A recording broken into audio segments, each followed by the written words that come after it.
Back live tonight on In Focus, and thanks for staying on. Research by Afrobarometer shows that South Africans want solutions from government on corruption and poor services. 42% of South Africans say they've experienced water cuts, while over 1 in 5 say they have functioning electricity only occasionally or not at all. The Institute for Justice and Reconciliation's Hofmeyr from being part of this particular study. He's joining us now to give us more details. Jan, good to have you. And thank you very much for your time. So the people that you have at least spoken to as far as this report is concerned, what's the degree of, one, water penetration they have and electricity availability? Yes, good evening, Tabo. Wonderful to be with you. Yes. So maybe firstly, just to give you a little bit background on the survey. This is the Afrobarometer survey. It's a survey that's been running since 1999. We cover, at the moment, about 39 countries where we cover issues around political and economic governance, and we do it on a comparative basis. And so one of the things that we also look at is not only elections, how people will vote, but also looking at how governments perform in between elections. In other words, how democracies perform. So these findings come from the South African round of the Reconciliation Barometer, or the Afrobarometer rather, that was done in December last year. And so to answer your question specifically on questions around water, electricity and so forth, one of the things that we have seen, and I think this is something that we all know, majorities of South Africans have access to electricity, have access to piped water, sewage, etc. But, and I think you can probably guess what on the other side of the but is. And that's what we've been seeing in the last couple of years, is that although people have access to this infrastructure, they do not necessarily get the services. And so you've also in your intro cited that 42% sort of around water. We've seen about 34% of our respondents saying that they've been without electricity half or most of the time over the past year. And that's the same for things like access to quality education, access to welfare, and a number of other delivery areas. How do they interpret this inconsistency in supply and delivery? The broad term that is used is corruption, but what do they actually think is happening, and why is the water, for example, in some days not flowing through the pipes, or as we know in some other instances, Eskom is putting us on stage 8 load shedding, but there are other issues that happens, for example, at municipalities where the power stations, they blow up and so on and so forth. How do they interpret this lack of delivery? So what we do see is that while a substantial proportion of South Africans say that they believe that government has the capacity to address these issues, a substantial percentages also indicate that they feel that there is a lack of willingness, a lack of political will actually to follow through on these things. And this is where corruption do come in. As you might have seen also in our survey report, almost 80% of our respondents felt that corruption has gotten worse over the past year. And that's quite concerning for us, because that's also got a spillover effect in terms of how people perceive institutions of governance, the trust that people have in these institutions. And it's concerning also in the run-up to an election next year. So tell me, how do they perceive corruption in the presidency, especially when you compare the time that President Cyril Ramaphosa and his administration came into power around 2018 and to where things sit now?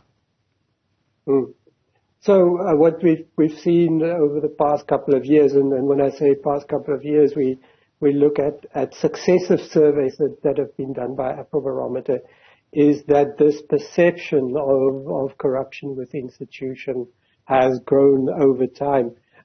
Just in the most recent survey, about 65% of our respondents have indicated, for example, that they felt that most of or all of the people within the presidency are corrupt. We've seen on the similar question, people responding that about 63% of members of parliament, most or all of them are corrupt.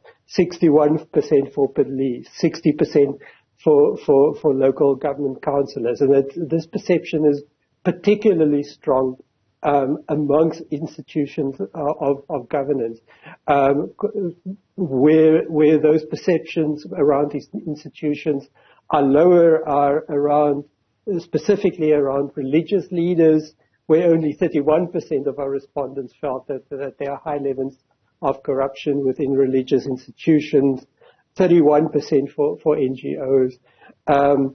In the business sector, we've seen about 49% responses where our respondents have said most or all of people in business are corrupt.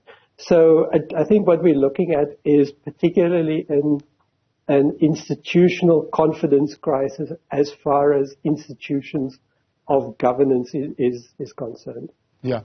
And talk to me, which for me I found quite interesting. You're saying most of those who were surveyed certainly feel a risk of retaliation if they report corruption to authorities. So does that mean that there is very little reporting of these corrupt activities since there's this perception?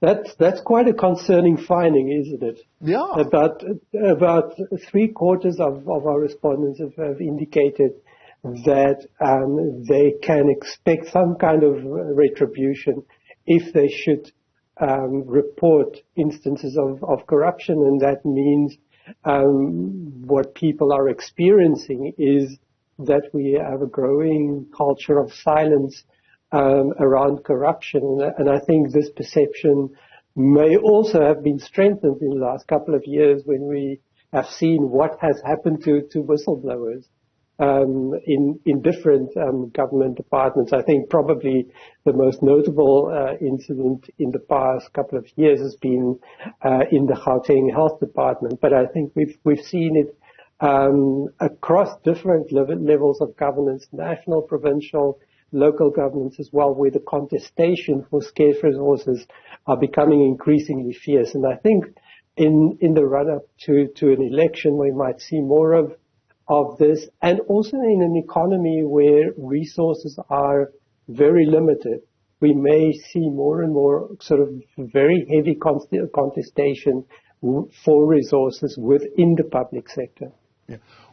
Do they have any particular view around the efforts in fighting corruption, new laws, new units, task teams, inquiries, and so on and so forth? Do they believe these are actually beginning to make a difference? Yes. So we have not asked too many questions of what people would regard as solutions, because the scope is quite broad. But we have asked people, for example, what they would think should be potential remedies within the public sector or within the private sector. And there we have seen that majorities, almost 70% of our respondents have indicated that businesses that find themselves on the wrong side of the law in terms of procurement processes and relationships, those people should not be allowed to do business with government. About 80% of respondents have indicated that they feel that officials who are being suspected of dealing in corrupt ways with public funds should be suspended until proven innocent. Does this give us a sense of what the level of participation in our democratic processes is going to be? And by this I mean 2024 elections, and whether with this kind of perception, people believe their participation is meaningful and makes any difference at all? Yeah, so that's a very good question. We've just in the past week been releasing a number of other papers, one of them dealing particularly with electoral participation. And what we've seen in some of the initial results is that there is a substantial number or percentage of South Africans who are indicating, it's close to 20%, who've indicated that they do not intend to go and vote next year.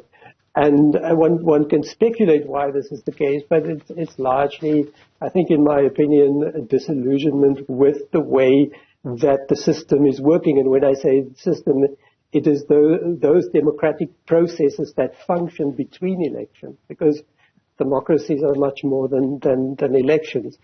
Another concerning finding is that most respondents have indicated that in instances where unelected leaders are able to provide houses, provide jobs, and provide certain levels of human security, they would prefer to have those unelected leaders above those who are elected and inefficient in what they're doing.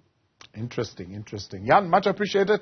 Thanks for coming on. Jan Hofmeyr, he's with the Institute for Justice and Reconciliation, also taking part in this particular survey conducted by Afrobarometer.